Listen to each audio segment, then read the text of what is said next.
É o maníaco depressivo que vira o bipolar. Por exemplo, os maníacos desapareceram.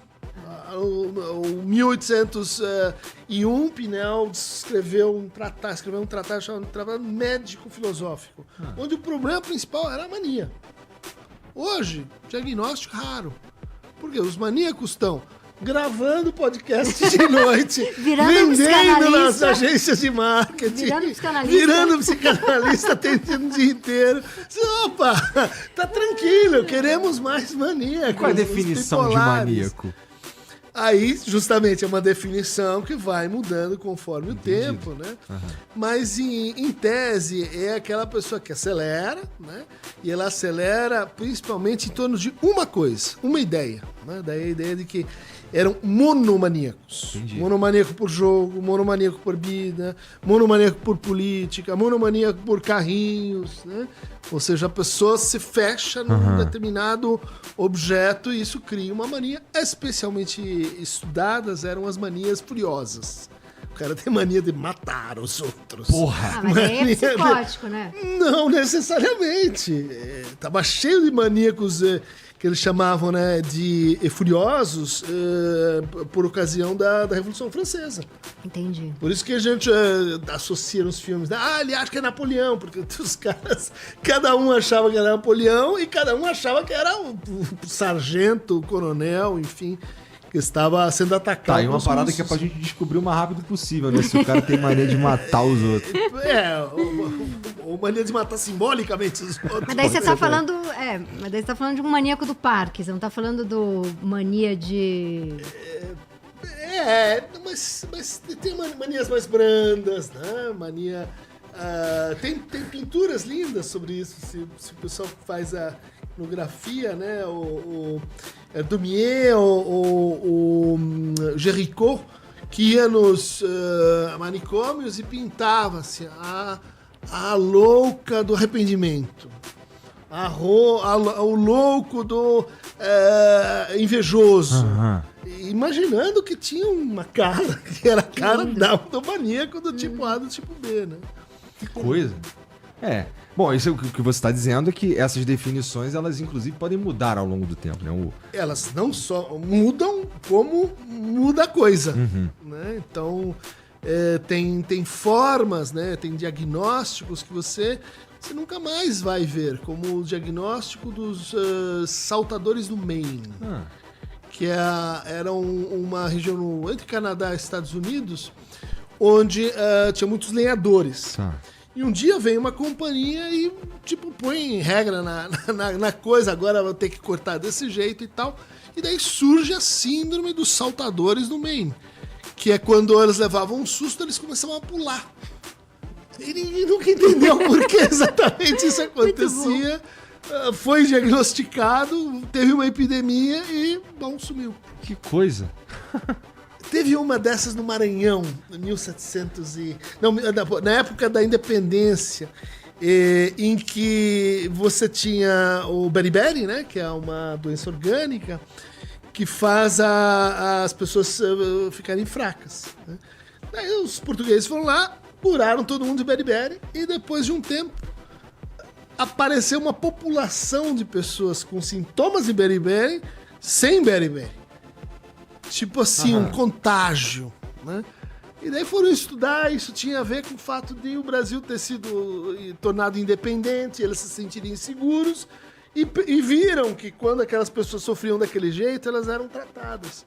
Rolou uma carícia. Eu também quero tratamento pra mim. Muito bom. Muito interessante. Genial. E né? tem aquelas pessoas que se juntam porque tem um líder espiritual e todo mundo se mata junto. Não, mas aí é outra. Mas enfim, a gente tá pensando aqui num monte de louco acreditando numa coisa nesse caso, fantasiosa. Você tá falando de um cara que ele consegue ficar doente pela força da vontade de ficar doente. Exatamente, e ele não tá fingindo, assim, tá fazendo um teatro, como se fosse um teatro involuntário, ele queria né? tanto ficar doente que ele parece que tá doente. Ele queria um carinho. No fundo, ele já tava sofrendo mas o sofrimento dele não tinha expressão social, não valia, não era reconhecido pelo outro. Como dar nome, né? A hora que ele percebe que aquilo ali evoca algo no outro, seja piedade, seja tratamento, seja reconhecimento, ele usa isso para articular esse sofrimento. Por exemplo, até 1987, você tinha pouquíssimos casos de anorexia em Hong Kong. Hong Kong é o protetorado britânico até aquela época. E não sabia explicar por quê. Porque em países como Nova Zelândia, Austrália, Estados Unidos, você tinha uma epidemia de anorexia, mas lá não. Falava inglês, mesma cultura, mas lá não. Até que a princesa Diana fez uma famosa entrevista dizendo: olha, vocês acham que eu tenho uma vida feliz, que eu sou a princesa, casada aqui no Palácio Buckingham, mas eu venho a público dizer que eu sofro. E eu sofro com uma coisa Bulímica. Que é a bulimia. Em 2 anos você tinha uma epidemia de bulimia Me Too. Antes de eu chamar Me Too, o movimento feminino era bulimia, ou melhor dizendo, anorexia Me Too, porque as mulheres em Hong Kong olharam para aquilo e disseram: eu tenho esse negócio. Eu tenho, que parece que eu sou uma princesa, que eu tô sou bem feliz, casado, que eu sou feliz e etc. Mas tem algo aqui que eu não tô conseguindo articular. É um jeito de dar nome pra angústia, né? É um jeito de dar nome para angústia, mas também para conflitos mais específicos. Né? Conflitos de gênero, conflitos com a lei simbólica, conflitos com o corpo. Cada conflitiva específica, ela convida a ser reconhecida de uma forma. Né? Você tem uma ideia monomaníaca, uma ideia obsessiva, é diferente de você ter um braço paralisado. São conflitos diferentes. Entendi.